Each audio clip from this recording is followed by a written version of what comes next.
again with the Jason Dhir podcast.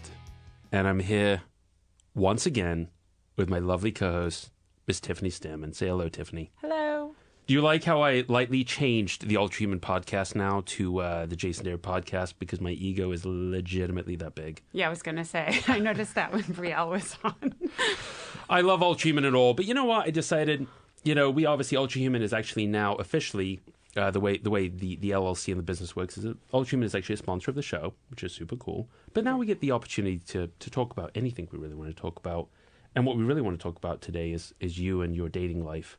But before we get to that, minds want to know. Before we get to that, what an impressive, an amazing interview with Brielle.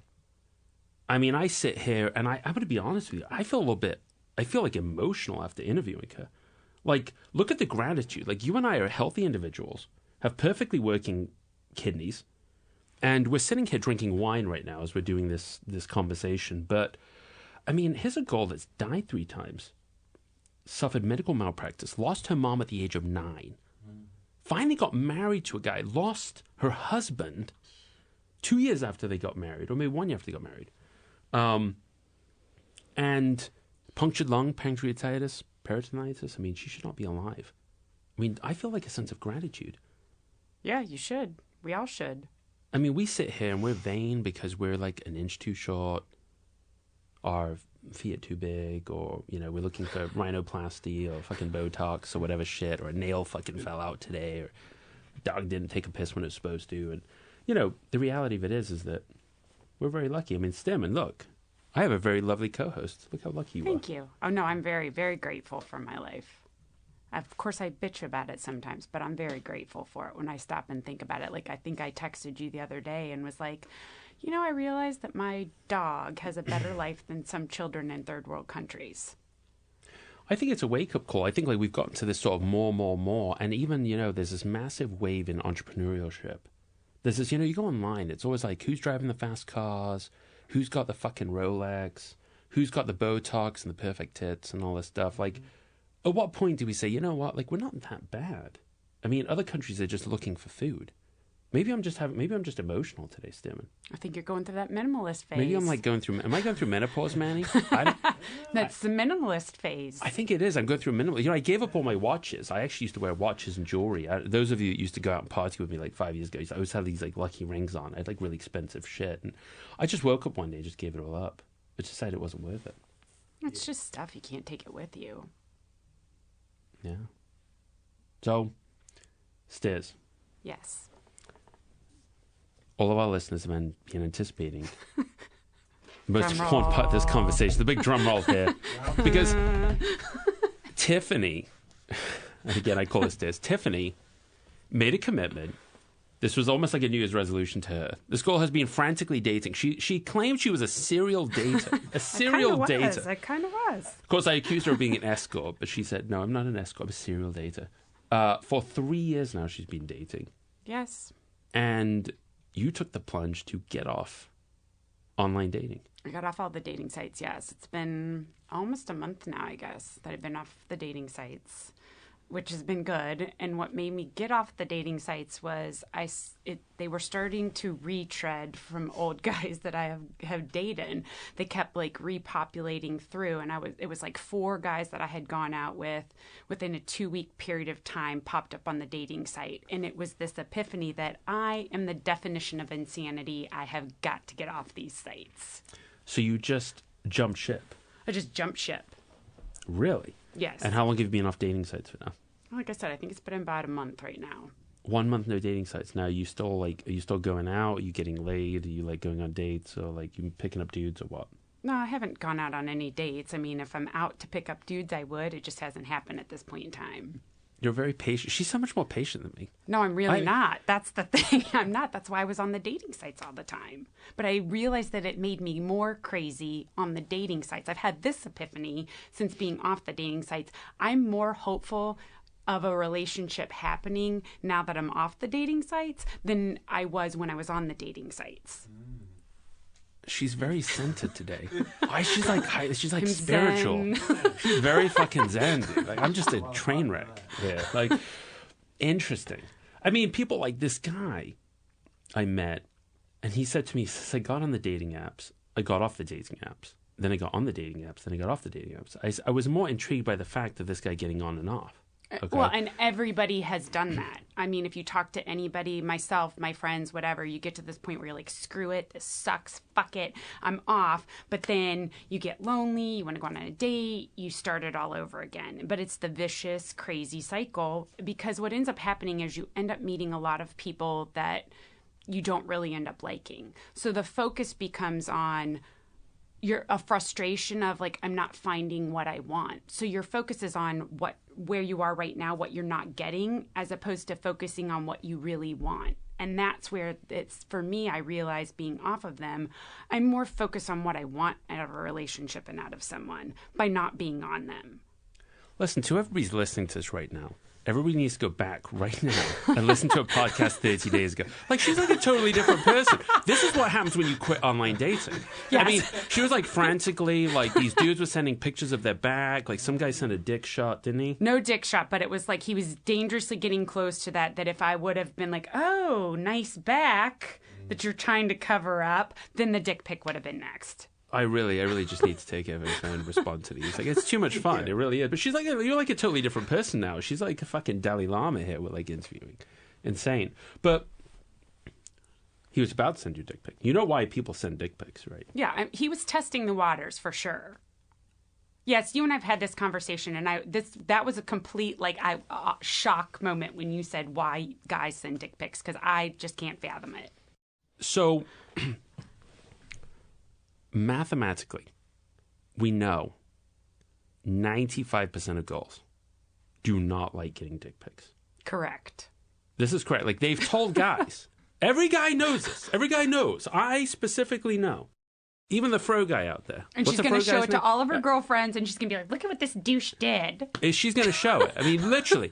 But the thing of it is, guys, I'm going to tell you the best. Listen, for anybody listeners now, guys do not send pictures of their dick for you. They send pictures of their dick for themselves. Yeah, I couldn't believe it when you told me that. That's what it is. Right? And Manny's agreeing. See, Manny agrees. See, unbelievable. How about Fro Guy? You agree with me, Fro Guy? Fro Guy agrees. Unbelievable. Guys don't say, they don't know. It's this thing. Like, guys have this thing. It's like this prowess. You know, it's like showing your badge. It's like in the fucking military, right? And they carry these badges like, I killed this many people, or I did what. They're like, it looks like a barcode, whatever. That's what it is. A barcode. It's like an identity number. It's like, hey, this is my cock. I'm just barcoding it. That's why I'm taking a picture of it. It's so insane. Yeah, but you know what? The thing of it is, I think a lot of people, and I think a lot of people do this stuff as an agenda. They're looking for something. I don't think they're looking for anything when they send a dick pic. But I think when people go on dating, when they go on dates, they are looking for an agenda. Wouldn't you agree? Yeah, especially if you are on the dating apps. If you don't meet someone organically, I think there's a little bit of less of an agenda when you meet someone organically. But if you're on a dating app, there's a reason why you're on there. You're either dating to look to meet someone for a relationship, you're dating for sex, whatever the case may be. You know, I did a seminar recently, and I sort of got a lot of pushback for something I said. And I was relating it to business, because I don't really talk too much about relationships when I do seminars, but I was talking about being extremely engaged and not attached.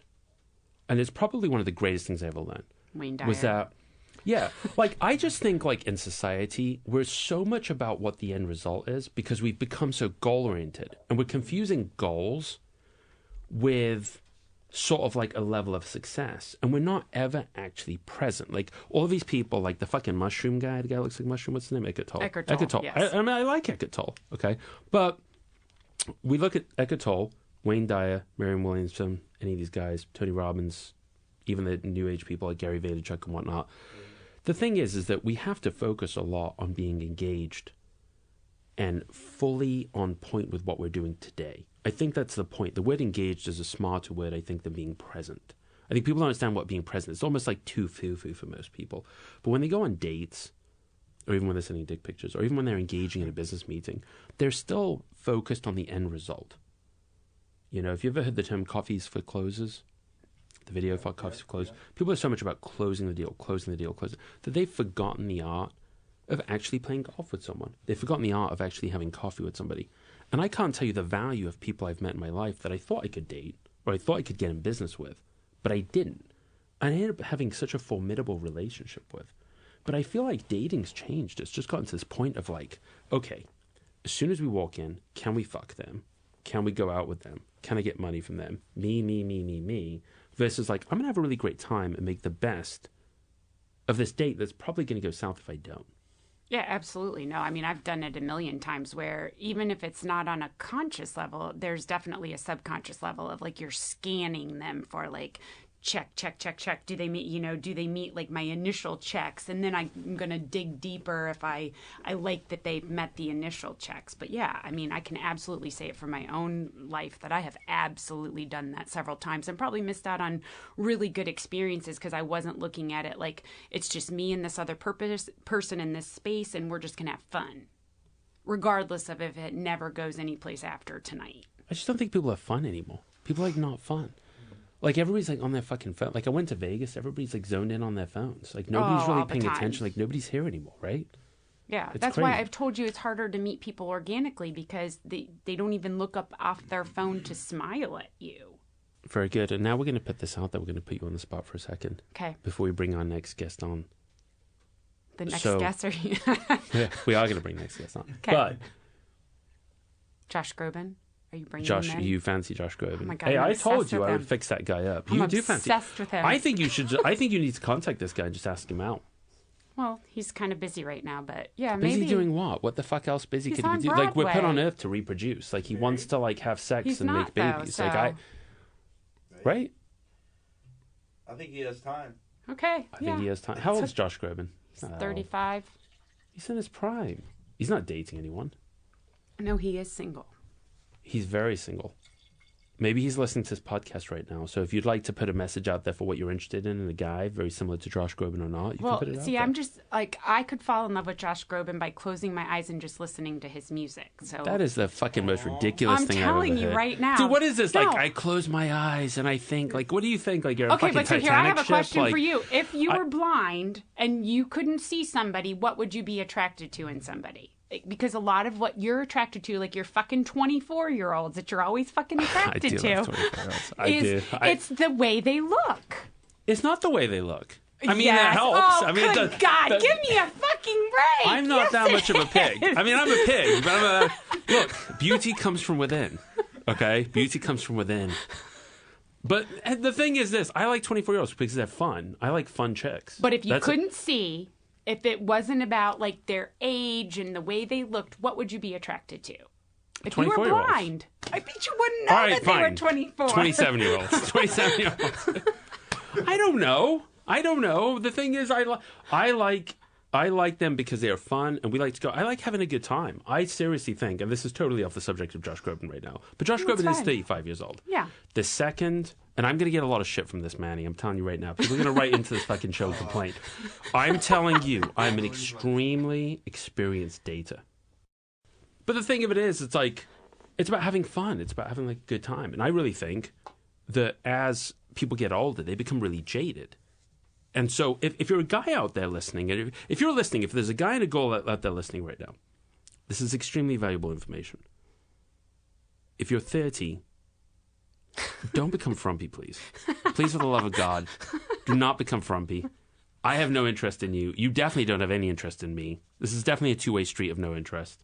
But don't become frumpy because you get jaded because you've been burnt in the past. And now all of a sudden you carried into this relationship. And I get that because we do. We all do it. I do it. You do it. Okay. But the point of it is slowly, piece by piece, you start to lose your womanhood, if that's a word. The hair gets shorter and the clothes just get frumpier. And you just sort of lose your womanness. And this is what happens. It happens to guys too. Guys sort of like lose their balls. I mean, don't you think we've become sort of a feminine society for men? Pussification of men. I've met a lot of pussy men lately. Like how? Yeah. Give me an example of these. So like I refer I to might it have as... to date one of them. You might. Well, all the transgender stuff you could.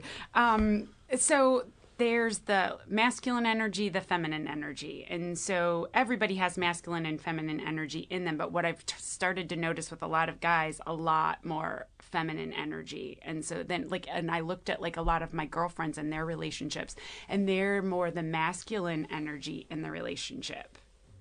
You know what they say? I mean, and this is actually science at this point, that there are an insane amount of xenoestrogens out in there. Yes, there's estrogens in absolutely. the water, cups. I like to drink from I would plastic agree cups. with that. I actually got rid of all my plastic cups because the xenoestrogens, I believed, that was causing potential estrogen rise in men. Oh, it is. Absolutely. They say that. In the last 20 years, this is a scientific fact. I don't know where to cite it from, though. But in the last 20 years, men's sperm count has dropped 50%. Wow. 50%. That's crazy. So, yeah, men's testosterone's down, their estrogen's up, and we're almost becoming one massive transgender society. Well, I think we're all one from, again, and this is an esoteric, spiritual sense. We're all one if you look at everybody as energy. But Damon is so fucking spiritual today, dude. She fucking got 30 days of online dating. I've never seen anything like this in my life. Did you smoke a joint before you came in here? No, I did not. A couple sips of wine, but that didn't make me, my Zen Buddha self today. Continue on. From an energetic standpoint, but, God made us female and male for a reason. We have different parts, just animals, humans, whatever. There's female and male. I love it. Well, listen, we're going to continue this conversation on the transgender situation. And most importantly, we still didn't get your dating life, but apparently it's null right now. But it's null. It's on Stammen is in hiatus. such a one Buddhist higher level functioning state right now that she really doesn't care. She sort of ditched all the guys. You're wearing a key around your neck. What's this key? No, it's nothing special. It's the key to some man's heart. It's a key key to Josh Groban's heart. fucking Yes. bedroom. Yes. Oh my God, killme.com. All right, we're going to be bringing our next guest on here shortly.